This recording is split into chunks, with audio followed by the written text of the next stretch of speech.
What's good, Cubers? It's your boy Matt, and I'm back with a first look at Modern Horizons. We're going to talk about some Cube first impressions, but before we get too far into things, go ahead, hit that thumbs up down there below, give us that like button, click the subscribe button so you don't miss any more of our content. Let's get started.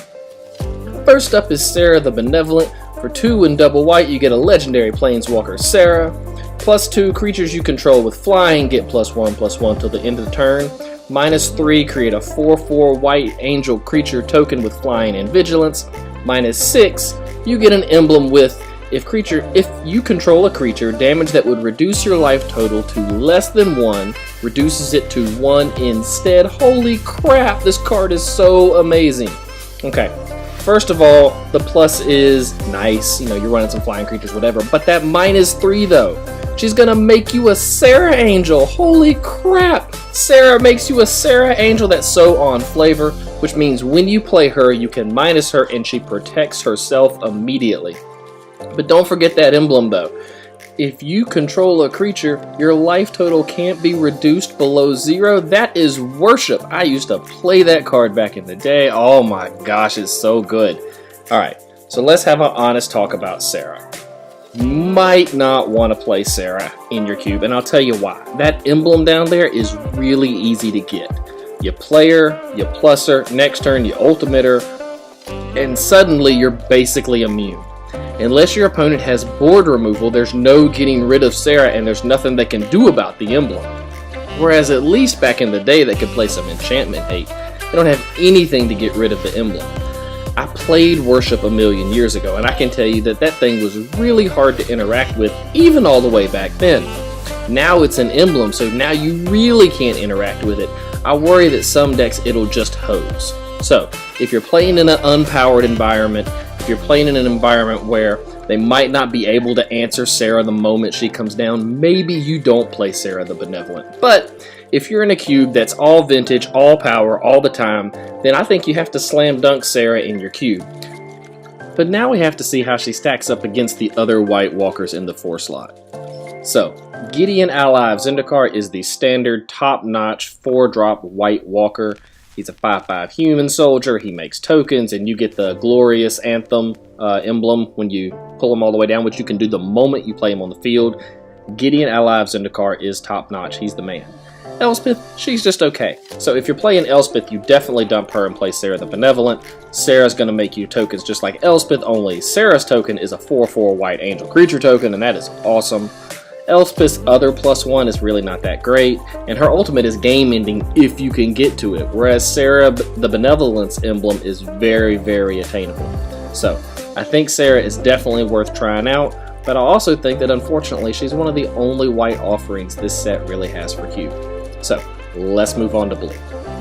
Miss Syndicate Naga. For 2 and a blue, you get a creature Naga Ninja, Ninjutsu 2 and a blue. Whenever Miss Syndicate Naga deals combat damage to a player, create a token that's a copy of Miss Syndicate Naga.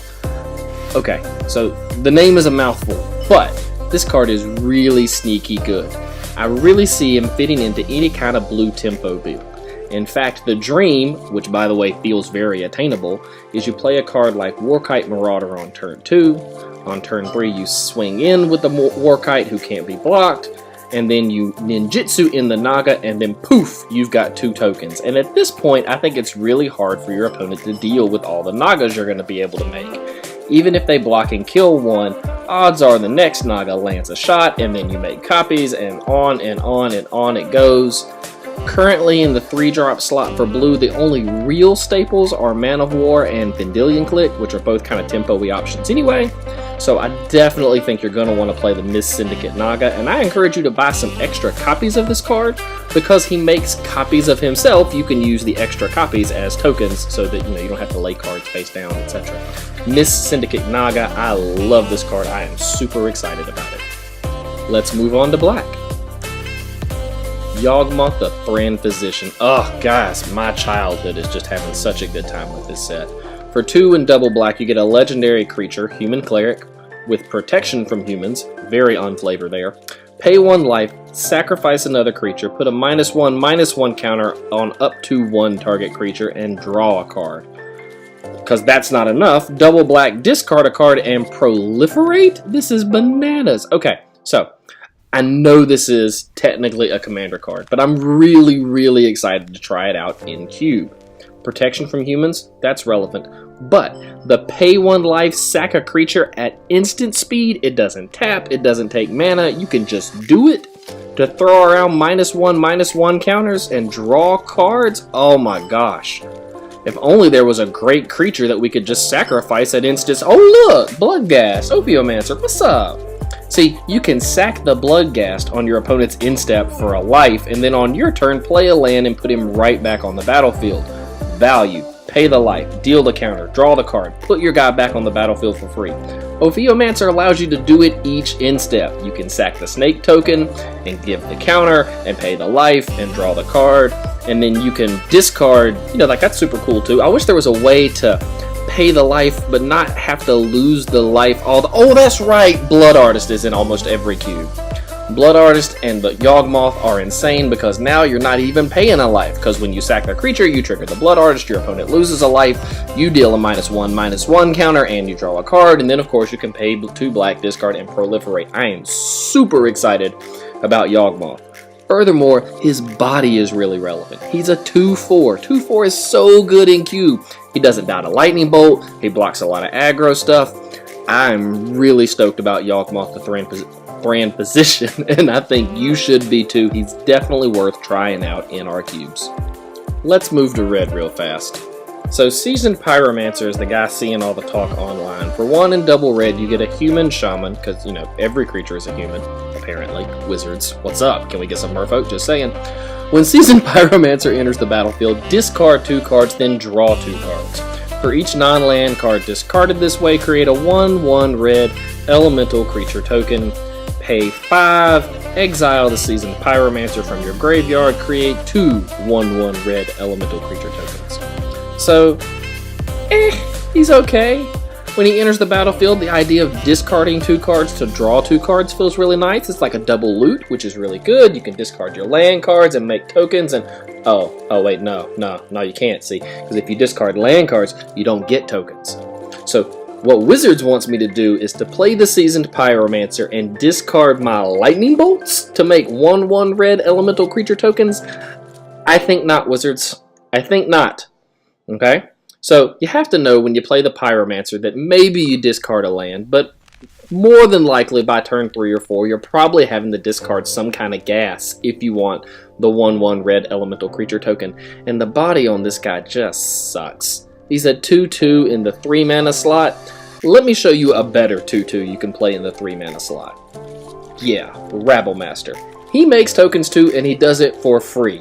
That's right, he doesn't ask anything of you in this relationship, he just makes goblins for you. See, it's not about what you can do for him, it's about what he can do for you. Furthermore, I like the Rabblemaster's casting cost better, for 2 and a red as opposed to 1 and double red, which means Rabblemaster is easier to cast in 2 and 3 color decks. Furthermore, you can play P in the Lar, and I know that she is like the 4th or 5th or maybe even 6th best red 3-drop, but she makes her colorless Thopter artifact creature token for free. And she does it all with a 2/2 body. And she gives you upside. You can sack the artifact and target creature can't block. You can fire breathing that artifact and swing in. And her elemental creature token has evasion. And you can't put a price on evasion. Let's keep going. Hex Drinker, for 1 and a green, you get a creature snake with level up 1 colorless. And it starts as a 2/1. At level 3, it's a 4/4. At level 8, it's a 6/6. Now, if you're on some kind of green aggro deck, you whirlwind slam dunk this card into your cube. Now, if you play him on turn 1, it's probably turn 3 before you can get him to level 3, and that's a lot of mana investment. But the only time Wizards has put protection from instance on a card that I can really think of is Emrakul. And protection from instance is bananas. I want to Swords it. Nope. I want to Lightning Bolt it. Nope. And that level 8 ability, protection from everything? Alright, let's think about this. We get him to level 3 or 4 with 3 mana. The next turn we can just put him on level 8. And now it's a 6/6 with protection from everything. That is a game ender. That is unstoppable. The only thing that can make him any better is if he had trample, which would be nice. He doesn't. But still, what more can you ask from a green 1-drop? But again, this card is only going to be wanted in aggressive green decks. And so now you've got your third green 1-drop aggressive green. It's starting to look like green aggro might really be a thing in Cube. But again, I have a ramp package in my green section, and if you're on ramp 2, then you're gonna want to take a pass on the Hex Drinker for now. Although maybe you pick up a copy for later, so that if you want to do some kind of aggro, green, gruel, stompy, whatever thing, you can do it at a later date. Still, there's one other good green card worth talking about in this set. Deep Forest Hermit. For 3 double green, you get an Elf Druid, Vanishing 3. When the Deep Forest Hermit enters the battlefield, create 4 1/1 green squirrel creature tokens. Squirrels, baby, yes! Squirrels you control get +1/+1. Gosh, this card, squirrels. I love me some squirrels. I have loved squirrels since like Urza Saga. I feel like there was a reason I loved, that's right, Deranged Hermit. A long time ago, a million years ago, back in the Urza block, we all played Deranged Hermit and lived the squirrel dream. Now, Deranged Hermit is 3 double green, just like our new Hermit. They're both elves, although the new one is also a druid. But the Deranged Hermit has Echo, which is good and bad. You can pay the Echo and keep the Deranged Hermit forever, whereas the Deep Forest Hermit vanishes in 3 turns. They're both going to make you 4 1/1 green squirrel creature tokens, and they both give a buff to squirrels. So these cards are super similar, and I'm actually going to play both for a little while because, you know, squirrels! Like, awesome, fantastic. But if you're only going to play one, I actually kind of like the Deranged Hermit a little better than the Deep Forest Hermit. I like being able to keep him permanently. But there is a good reason to play the Deep Forest Hermit over the Deranged Hermit, and that's price? The Deranged Hermit right now, if you're looking for just a regular copy, is actually pretty affordable. It's about $10. But a lot of Cube enthusiasts are foil freaks. We like our foils, we like our signed cards, and if you're looking for a foil of the Deranged Hermit, you're talking $45, $50 easy. Whereas the Deep Forest Hermit is currently at 83 cents, and that's going to be its high price. The set hasn't even been released yet. That price is going to go down. You know, it's going to be a bulk rare. So if you're looking for a foil copy of the Deep Forest Hermit, you're not going to have trouble finding one. It's going to be super affordable, and they're really not that far off of each other. And if you're not playing either one of these cards, you need to be. The Deranged Hermit is one of the best 5-drops in green, and it interacts so well with other cards in our cube. Can you imagine playing Deranged Hermit and following it with Angel of Invention, or vice versa? Now your squirrels are 3/3. And one of my favorite cube stories is playing Reoccurring Nightmare on the Deranged Hermit over and over and over again and just living the squirrel dream, baby. Squirrels everywhere. Squirrels over here, squirrels over there, squirrels. So, this card, sneaky good. Don't sleep on it. If you're not playing Deranged Hermit, you need to pick up Deep Forest Hermit. But let's keep going. The next series of cards I want to talk about is actually a cycle. It's the Force Cycle. We're going to start off with Force of Virtue. For 2 and double white, you get an enchantment. If it's not your turn, you may exile a white card from your hand rather than pay this spell's mana cost. Flash! Creatures you control get +1/+1. Now, Force of Nature is actually a reimagining of an older, really awesome Anthem card called Glorious Anthem. Glorious Anthem costs 1 colorless less, it's an enchantment, and it says creatures you control get +1/+1. So let's talk about whether or not this is an upgrade or a downgrade. You are paying 1 more colorless mana if you cast this on your normal turn, which is not great. But you could flash it in on your opponent's turn as a combat trick, which is not bad either. I actually think of all the forces in the cycle that they've printed in Modern Horizons that Force of Virtue might be the best. I think if you're playing Glorious Anthem still in your cube, you definitely pull it out and give Force of Virtue a try. I think the flash upside is pretty good. After all, you don't have to play it for free. You could just flash it in for the 4 during your opponent's end step, and that's fine too. There's a lot of upside of being able to hold up mana and wait for your opponent and then make a decision based on what they do. Let's look at the next force in the cycle. Force of Negation is for 1, 2 colorless. If it's not your turn, you may exile a blue card from your hand rather than pay this spell's mana cost. Counter target non-creature spell. If a spell is countered this way, exile it instead of putting it in its owner's graveyard. This is another reimagining of a card that we all kind of hoped would be in Modern Horizons and then wasn't, and that's Force of Will. So Force of Will costs 5, but you get to counter anything, and anything is way better than non-creature. Furthermore, you can Force of Will for free on your turn, whereas on your turn you have to pay the full cost for Force of Negation, which is a huge downside if you need to tap out and try and play something in a control mirror. I know Force of Will, I grew up with Force of Will, and let me tell you something, Force of Negation, you sir, you are no Force of Will. That being said, Force of Will is like $80 to $100, and if you don't want to spend the money on that, maybe you pick up a Force of Negation, but I actually don't intend to really test this card.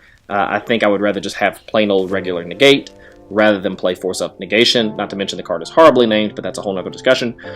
Force of Will is just flat better than Force of Negation. The next force I want to talk about is Force of Despair. 1 double black. If it's not your turn, you can exile a black card from your hand rather than play this spell's mana cost. Destroy all creatures that entered the battlefield this turn. Alright, so I'm not going to hold back. I hate this card. I think this card stinks. Force of Despair is only good if you're holding it up the turn the creature comes into play. If your opponent plays some awesome bomb and the next turn you draw Force of Despair, you're toast. Your Force of Despair is no good. I would much rather just have Go for the Throat or Cast Down over Force of Despair because I can kill my opponent's permanent even after it comes into play, rather than having to hope that I have Force of Despair and 3 mana, or hope that I have Force of Despair and another black card in order to stop their bomb creature from entering the battlefield. I do think it could be good in niche situations, but I don't actually think that it's good enough for Cube. I think most of the time you're going to see this card after you want it, or when you don't have a card in hand to play it for free because it's late game and that big bomb's coming down and you just want to stop it and you can't. So, let's move on to red. Force of Rage is 1 and double red for an instant. If it's not your turn, you may exile a red card, yada yada yada. Create 2 3/1 red elemental creature tokens with trample and haste. Sacrifice those tokens at the beginning of your next upkeep. Now, when I first read this card, the thing it really reminded me of was Chandra Flamecaller's first ability. You know, put 2 3/1 red elemental creature tokens with haste on the battlefield. Now, the difference is the Force of Rage tokens trample. And Chandra Flamecaller was great, but what made her great was that you could make the tokens every single turn, and this is a one and done. But these tokens have trample, so they're kind of like another really famous old magic card. That's right, Ball Lightning. Ball Lightning is a 6/1 that has trample that we all played back in the day, you know, when you were playing the Fun Police Red Slide deck and you didn't want to have friends anymore. And again, Force of Rage just doesn't strike me as being as good as Ball Lightning, and we don't play Ball Lightning in Cube either. I do think the red aggro deck will like this card, but I'm betting that they're going to want to hard cast it. They're not going to want to play it for free on their opponent's turn. You play those tokens for free on your opponent's turn, and that turns Force of Rage into basically a combat trick, which is not where I think Force of Rage's sweet spot is. I think the sweet spot for this card is casting it on your turn, on turn 3, and swinging in with your Goblin Guide and your Zergo Bell Striker, and then 6 power worth of tokens. That feels really strong. I think I am going to play test it, but I really do feel that if you're playing this card for its free cost, you're probably in desperation mode and you're using it as some kind of combat trick. The last force in the cycle that we're going to look at today is Force of Vigor. For 2 and double green, you get an instant. If it's not your turn, you may exile a green card, yada yada yada. Destroy up to 2 artifacts and or enchantments. So what Force of Vigor is an expensive and or free way to cast a double naturalize.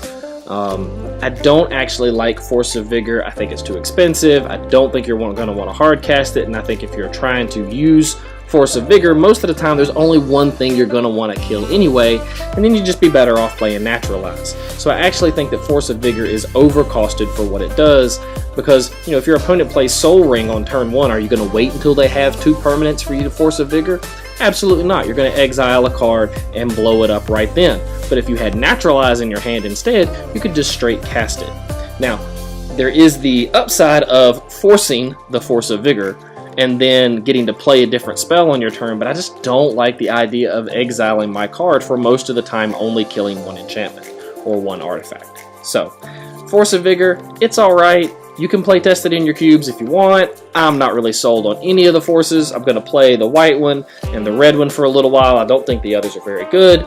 Let's move on to a really interesting mechanic introduced and being played up here in Modern Horizons. Ice Fang-Coatl is a Simic snow creature snake with flash, flying. When it enters the battlefield, draw a card. He has Death Touch as long as you control at least 3 other snow permanents. So, snow-covered permanents. Wow, there's a lot of really interesting snow cards in this set, and there's a few different ways to handle it, and I actually think I'm going to make a video and kind of talk about the upsides of playing snow-covered whatever. But let's take a good look at Ice Fang-Coatl here, because I think there's a really interesting parallel going on. It has flash, it has flying. When it enters the battlefield, you draw a card, and if you have 3 permanents, it has Death Touch. Flying, draw a card, Death Touch, 2 mana. That reminds me of, yeah, the Baleful Strix. That card is insane. So if you are playing any kind of snow archetypes in your cube, you whirlwind slam dunk Ice Fang-Coatl into your cube. Now, if you're not playing snow permanents, I think you lay off this card unless you make your own in-house errata that all lands are snow covered, or as long as you control 3 permanents, period, with Ice Fang-Coatl, which actually makes it a whole lot better. But if you play snow-covered lands in your cube, on turn 2, you tap 2, you play the Coatl, and most of the time it's going to hit the battlefield and be turned on immediately. And if not, you've played it with a dual land, you'll play your next snow land on the following turn and it'll be turned on. Ice Fang-Coatl looks really, really good if you're supporting any kind of snow archetypes, and if you want to do a little in-house alteration to its text, it's probably a slam dunk include there. But let's move on to another awesome guild card that Wizards has finally printed to make me happy on the inside.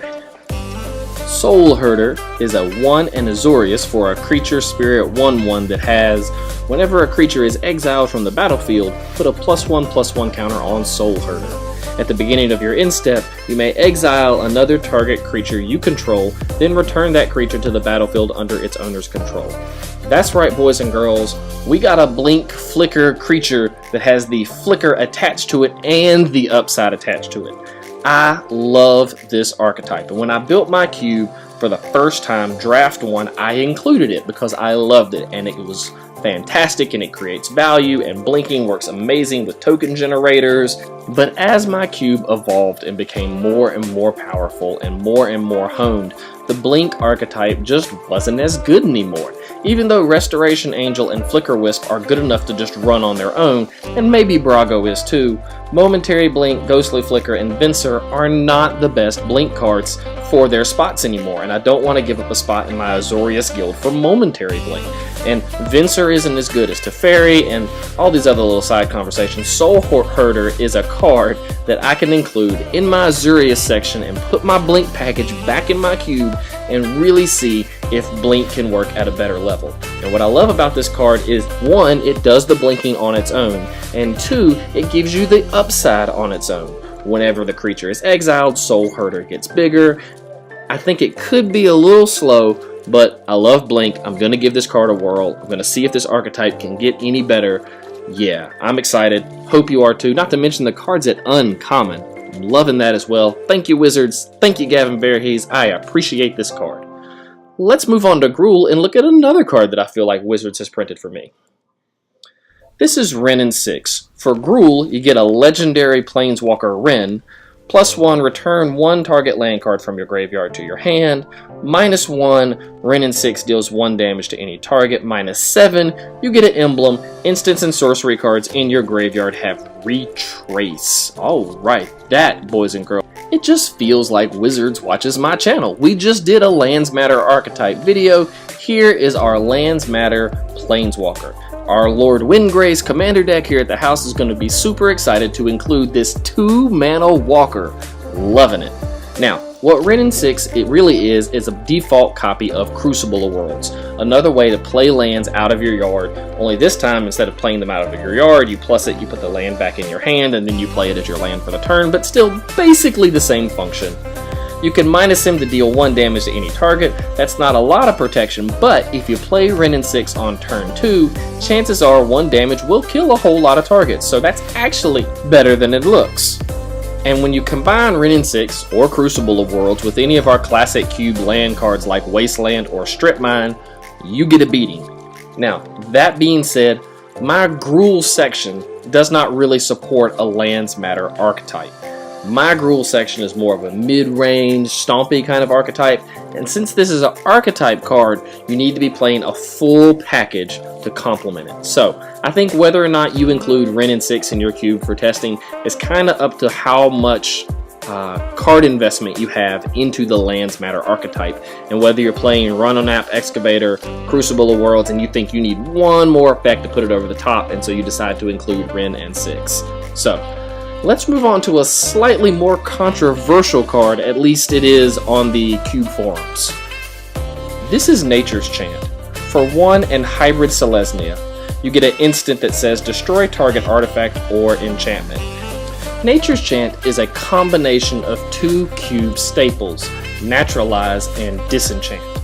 It's a Selesnya hybrid of the same effect, destroy target artifact or destroy target enchantment. Now, the conflict or the discord on the Discord server is how do you go about including Nature's Chant in your cube? Is Nature's Chant a better Disenchant? Absolutely, it's more flexible. Is it a better Naturalize? Absolutely, it's more flexible. But where do you include it in your cube? Do you put it in your Selesnya section? Do you give up a Selesnya guild slot to play Nature's Chant? I don't really want to do that.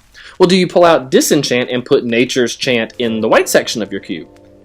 Well, that actually makes all the green decks better in your cube because now they have an extra source of removal because they still have Naturalize and Nature's Chant. That's assuming that you're running Disenchant and Naturalize. Or if you do the same, if you pull out Naturalize and put Nature's Chant there, then all the white decks in your cube are a little better because now they have an extra removal spell. And I even saw one person online saying that they were going to pull both Naturalize and Disenchant, which just makes no sense to me at all because now you're actually down a removal spell. So, I do think Nature's Chant is very cubable. I think the hard part is figuring out where exactly it fits in your cube and how you want to include it amongst the cards you're already running. Let's take a look at another new card from this set. Or should I say, new cards. That's right, Sword of Sinew and Steel and Sword of Truth and Justice. Now let's read them real quick and then we'll talk swords. Sword of Sinew and Steel says the equipped creature gets +2/+2 and has protection from red and from black. Whenever the equipped creature deals combat damage to a player, destroy up to 1 target planeswalker and up to 1 target artifact equipped cost 2.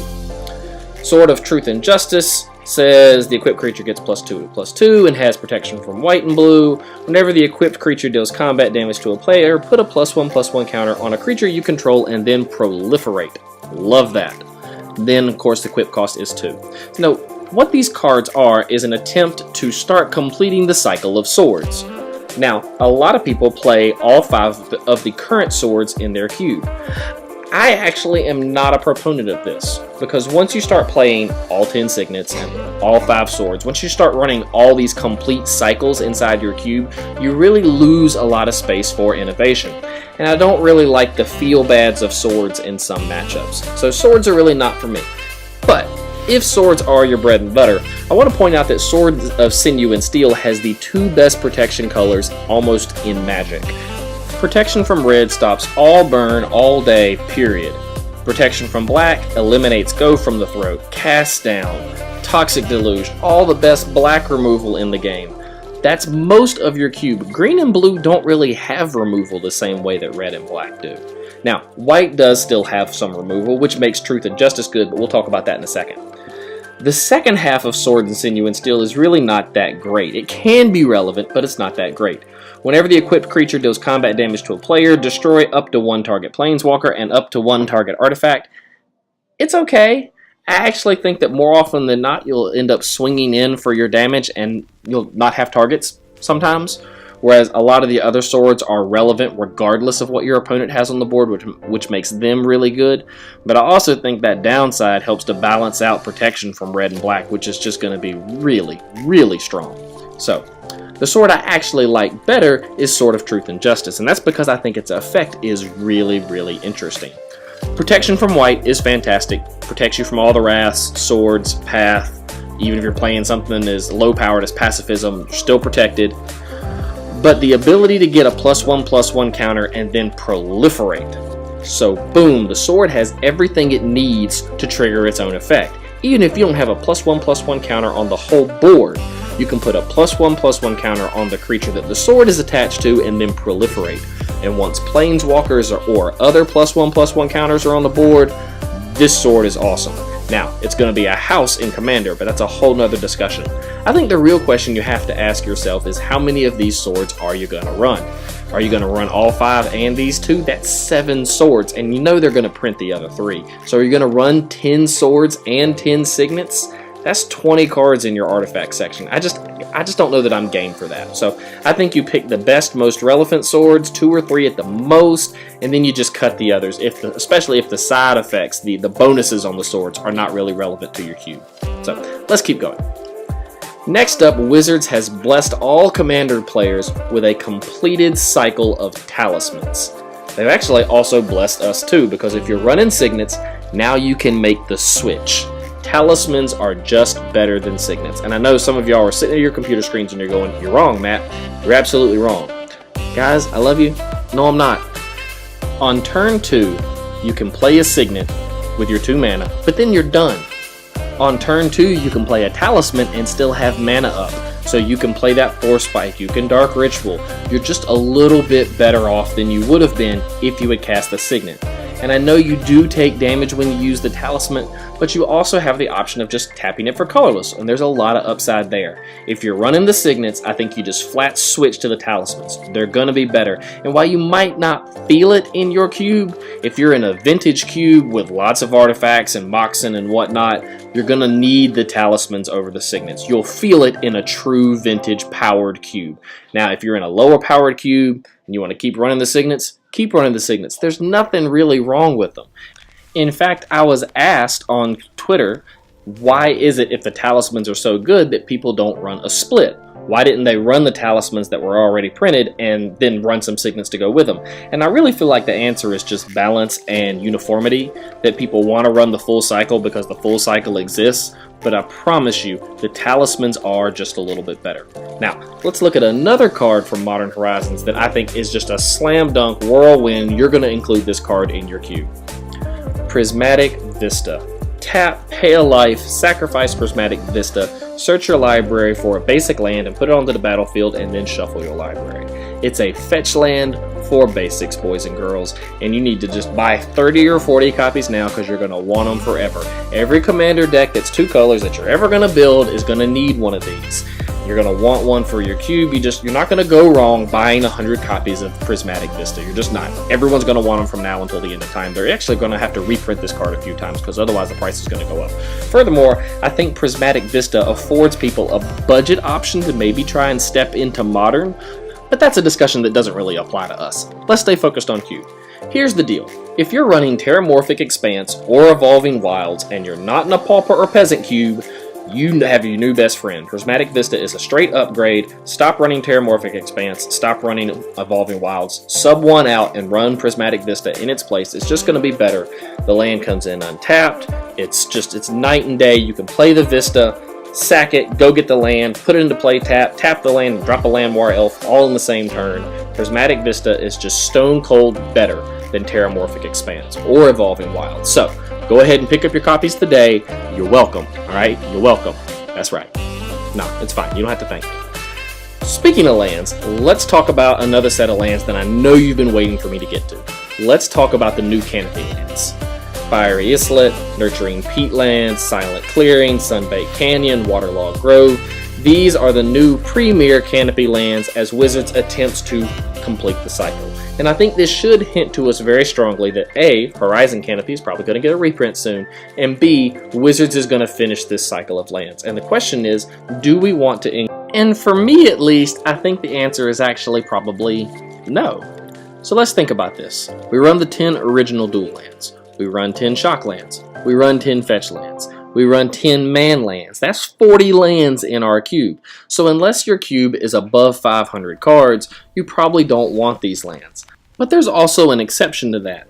If you're playing for your 4th set of lands, a land that is best for each guild, then maybe you do want some of these lands. If you're running a man land for your Azorius guild, but you're running a fast land for your Boros guild, maybe you include some of these new Canopy lands to help fill out what your other guilds want. I can definitely see Izzet wanting a Fiery Islet in their cube because blue will just draw cards all day. They're all perfectly fine with that. But I also think the other problem is that in draft, these lands are going to get eaten up. Even the mono red deck wants Sunbaked Canyon and Fiery Islet. They don't care about their life, and when their deck starts to run out of gas, they're going to crack these and cash them in for cards. So I do think they'll be highly draftable and highly sought after, but running the full playset is going to cause drafters to eat them and not actually help them fix their mana, but rather just so they can play them as another basic that they can then crack for advantage later. So for me, I might pick a set up in case my cube gets bigger or I just want to try something different out. But for me, I don't think I actually want these lands because my cube is about 400 cards, and so you run 4 sets of 10 and then like 5 utility lands, and that's kind of where I'm at. Still, if you do think you're going to want them, I encourage you to let the set come out, wait 2 or 3 weeks, and then go pick these up because that's the lowest their prices are ever going to be. All the commander decks are going to want these lands, modern decks are going to want these lands, they're going to be stupid popular, they're going to be very expensive, so after the prices settle down the first few weeks, that's when you go out and pick these lands up. Whew, I'm tired, guys. That was a lot of cards. Modern Horizons has a lot going on in it. If you think I missed a card or there's a card you want us to look at, leave it in the comments below. We'll look at it for Card of the Week. Like, subscribe, follow us on the Twitter at cubefortwo. And as always, shuffle up and keep cubing, my friends.